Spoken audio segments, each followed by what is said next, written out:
parle pas là de Syriens qui fuient.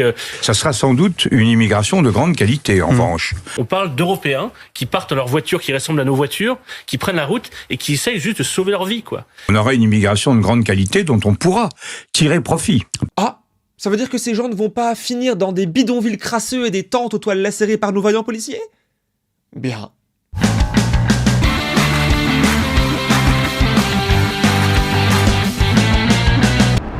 Salut l'internaute.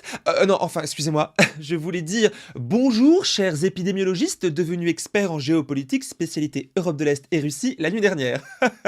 Mes hommages. Non mais c'est quoi ce bordel? Des opérations militaires sont menées par un pays dans un pays dont tout le monde se fout habituellement, auquel personne, ou presque, ne comprend rien des complexités locales qui s'inscrivent dans le temps long de l'histoire mondiale, mais tout le monde piaille, à longueur de journée, depuis plusieurs jours. Et pour dire quoi? Bouh, le méchant Poutine, oh, le pauvre Zelensky. Sérieusement? La guerre, c'est le massacre de gens qui ne se connaissent pas, au profit de gens qui se connaissent, mais qui ne se massacrent pas. Comme toi, sans doute, je suis évidemment inquiet de ce qui se passe aux portes de l'Europe, de comment peut évoluer le conflit militaire sur notre continent, vu les timbrés qui sont au pouvoir de chaque côté. Mais je suis aussi profondément en colère quand je vois ce que subissent les peuples qui, de part et d'autre, encore une fois, comme à chaque fois, n'ont rien demandé mais vont devoir mourir ou payer, parce qu'il n'y a pas d'autre choix, ça va être ça. Et quid du traitement médiatico-politique de ce nouveau foutoir? Entre les infos partisanes reprises et diffusées en boucle, tout droit sorties du gouvernement ukrainien, comme s'il s'agissait de vérité ou d'enquête journalistique sérieuse, et de l'autre côté, l'injonction de condamner Poutine en boucle et à la chaîne, sans en avoir le début du droit de dire autre chose pour nuancer et élever le débat. Non! Il y a ordre, celui de rester dans l'émotion, d'haïr sans réfléchir, et ainsi de nourrir les esprits manichéens, bien plus facilement manipulables à des fins politiques.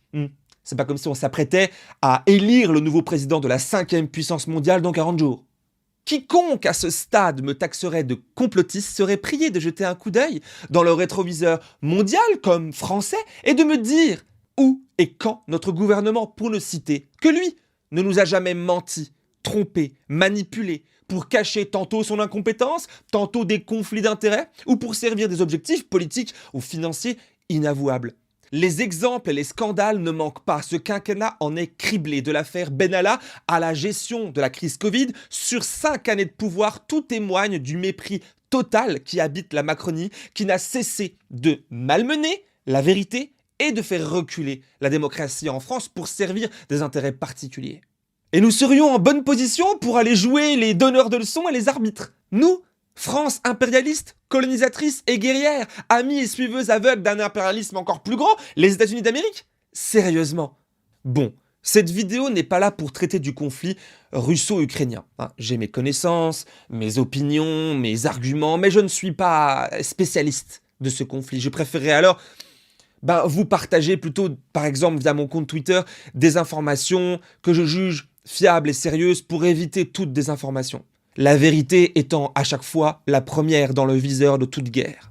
Je vous conseille alors d'aller, par exemple, lire Le Monde diplomatique ou encore Le Courrier international, ou, si la flemme se manifeste, d'aller écouter la vidéo des camarades du Canard réfractaire, ainsi que celle proposée sur Le Média, pour ne citer que. Mais toujours une règle, celle de questionner les sources. Qui a dit ça? Quand? Pourquoi? Dans quel contexte? Y a-t-il un intérêt particulier? Etc.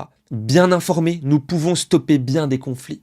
Revenons maintenant aux propos de cette vidéo.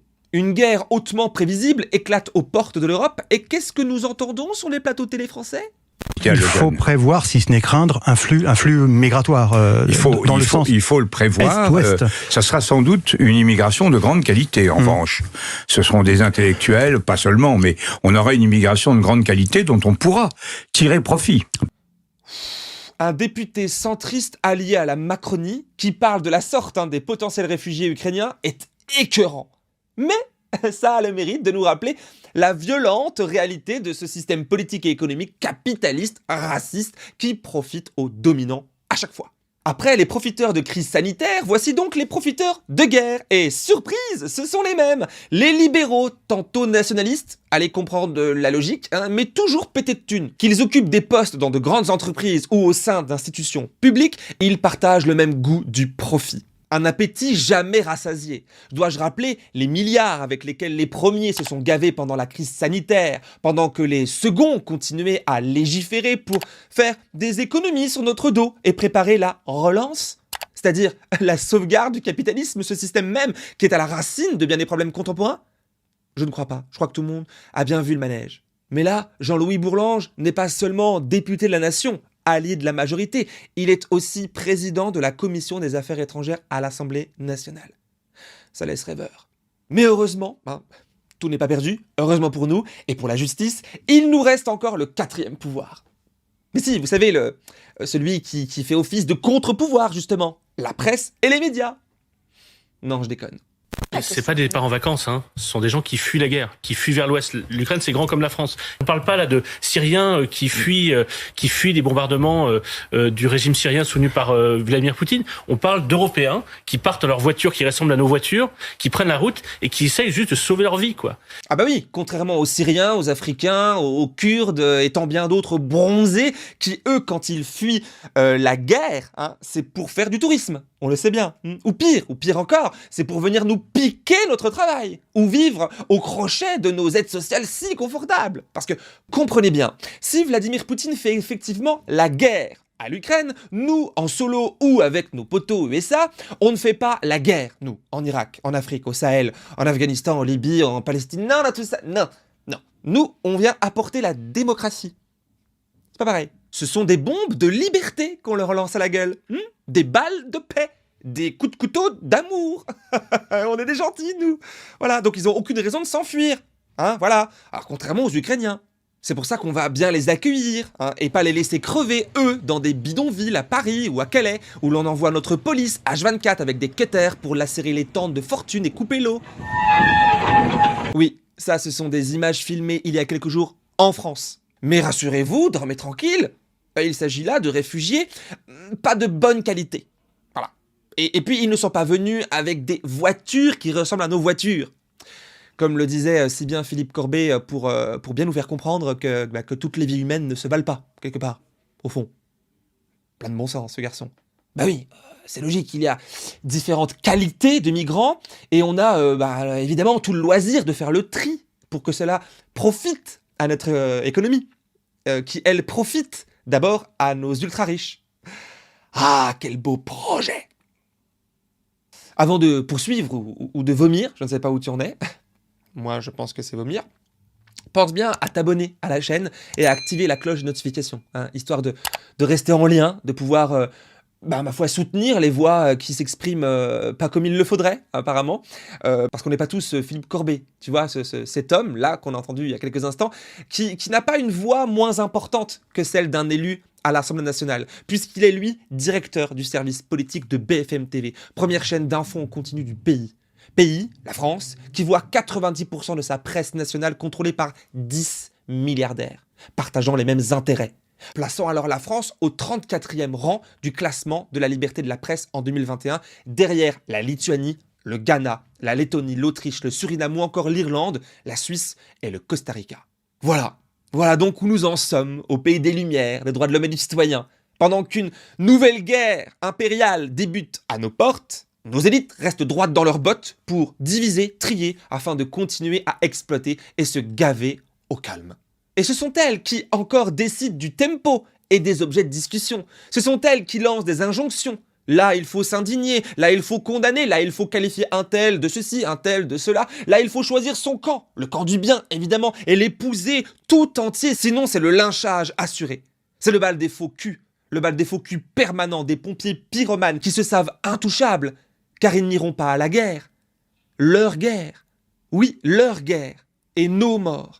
Car ce sont les peuples, nous, qui trinquons toujours, comme je le disais en ouverture, soit on crève sur champ de bataille, soit on est amené à payer les pots cassés pendant un siècle. Youpi! Et il faudrait qu'on les soutienne dans leur guéguerre. Il faudrait qu'on les suive, qu'on les croie bêtement. Non, évidemment non. Les peuples, nous n'avons aucun intérêt à la guerre, nous sommes toujours perdants. Nous ne pouvons donc défendre aucun autoritarisme contre aucun autre autoritarisme. Quand bien même l'un serait jugé moins autoritaire, plus familier, au final, c'est du pareil au même. Et nous ne pouvons nous rendre complices de ces crimes nationalistes. C'est le pire des poisons, le nationalisme. Il pousse Poutine à envahir l'Ukraine aujourd'hui. Il encourage Zelensky, en face, à envoyer le tout venant au casse-pipe, quitte à se laisser défendre par des nazis.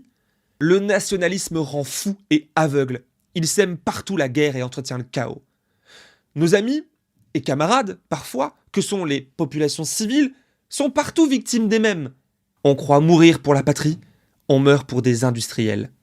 Voilà ce que j'en pense. La guerre, c'est de la merde. Soyons solidaires, simplement, inconditionnellement, des Ukrainiens qui voient aujourd'hui leur pays transformé en terrain de jeu où s'affrontent des puissants avides de pouvoir. Soyons opposés à l'autoritarisme et à la militarisation du monde.